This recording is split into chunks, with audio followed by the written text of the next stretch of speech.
धन रहे न जौवन रहे, रहे न गांव न ठाव, कबीर जग में जस रहे, खरीदे किसी का काम।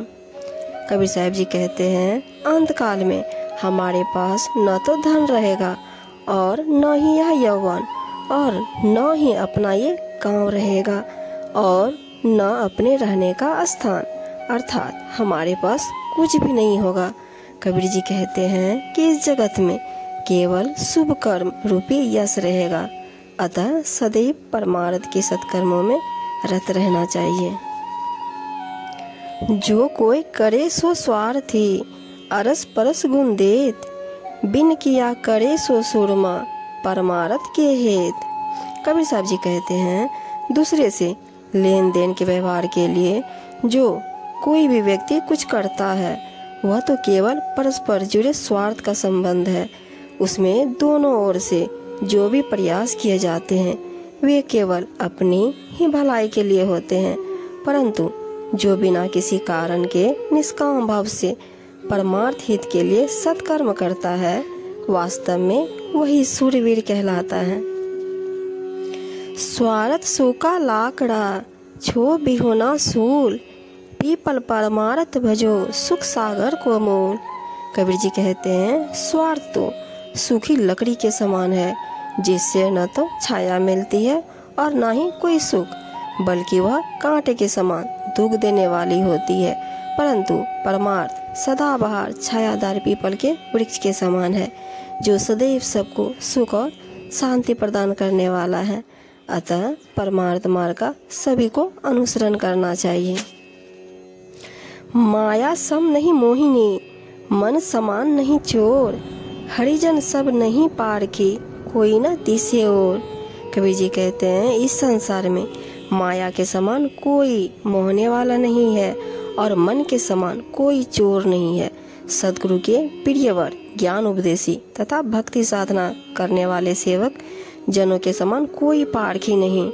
इस प्रकार का ऐसा कोई और नहीं दिखाई देता। जब तू आया जगत में लोग हंसे तू रोए, ऐसी करनी ना करो पीछे हंसे सब कोई। साहिब जी कहते हैं, जब तू अपनी माँ के गर्भ से पैदा हुआ तो तेरे आने की खुशी में सभी लोग प्रसन्न होते थे, हंसते थे, पर तू रोता था। अब ऐसी करनी मत करना कि तेरे मरने के बाद तेरे आचरण पर सब कोई हंसे, अर्थात ऐसी करनी चाहिए जिसे स्मरण कर सबकी आंखों में श्रद्धा और प्रेम के अश्रु भर आए। मार्ग चलते जो गिरे ताको नहीं दोष, कहे कबीर बैठा रहे ता सिर कररे कोस। कबीर जी कहते हैं, सन्मार्ग पर चलते हुए जो गिर भी जाए तो इसमें उसका कोई दोष नहीं। महादोष तो उसका है जो खाली बैठा रहता है और चलने का नाम नहीं लेता। उसके सिर पर तो मार्ग के सब कोस कठिन ही पड़ते हैं, अर्थात जब तक वह नहीं चलेगा तब तक पूरा कठिन मार्ग उसके पर शेष बना रहेगा। माखी गहे कुवास को फूल वास नहीं लेयम, मधुमाखी है साधु जन पुष्प वास चित देयम। कबीर जी कहते हैं, पर निंदक रूपी मक्खियाँ दूसरे की दोष रूपी दुर्गंध को ही ग्रहण करती है। सद्गुण रूपी फूल की सुगंध नहीं ले पाती, परंतु संत जन मधुमक्खियों के समान गुणग्राही होते हैं। वे दूसरे के सद्गुण रूपी पुष्पवास पर ही ध्यान देते हैं। आप स्वार्थी मेदिनी, भक्ति स्वार्थी दास, कबीर जन परमार्थी डारी तन की आस। जिस प्रकार पृथ्वी स्वार्थवश स्वतः सबको अपनी ओर आकर्षित कर खींच लेती है, उसी प्रकार भक्ति के वेश में दास भक्त सबको अपनी ओर झुकाने का प्रयास करते हैं। कबीर जी कहते हैं कि परमार्थी पुरुष अपने तन की भी आशा दूसरों का कल्याण करने के कारण त्याग देते हैं। परमार्थ पाको रतन, कभू न दीजे पीठ, स्वार्थ से मन फूल है, कली अपूठी पीठ। कबीर जी कहते हैं, जिससे सबको सुख प्राप्त हो ऐसे परमार्थ को पक्का रत्न समझो, यह अनमोल है और इससे कभी भी पीठ न फेरो। स्वार्थ तो सेमल के फूल के समान सुंदर होता है, परंतु उसमें सुगंध नहीं होती और उसकी कली भी उल्टी और खिलती है। सुख के संगी स्वार्थी, दुख में रहते दूर, कहे कबीर परमार्थी, दुख सुख सदा हजूर। कबीर जी कहते हैं संसार के सभी स्वार्थी लोग केवल सुख में ही साथ रहते हैं और दुख के समय साथ छोड़ देते हैं। कबीर जी कहते हैं परमार्थी पुरुष ही केवल सच्चे सहयोगी तथा सद्भाव वाले हैं, जो सुख दुख दोनों में सदैव साथ रहते हैं। प्रीत रीत सब अर्थ की, परमार्थ की नाही, कहे कबीर परमार्थी, बिरला कोई कली माही। कबीर साहब जी कहते हैं इस जगत में जितनी भी प्रीत की रीत है सब धन से स्वार्थ से जुड़ी हुई है, परमार्थ से उनका कोई संबंध नहीं है। कबीर जी कहते हैं कि आज के इस कली काल भौतिक युग में विरला ही कोई परमार्थी पुरुष होगा जो स्वार्थ और माया मोह के बंधन में न फंसा हुआ हो। मरूं पर मांगू नहीं अपने तन के काज, परमार्थ के कारणे मोहि न आवे लाज।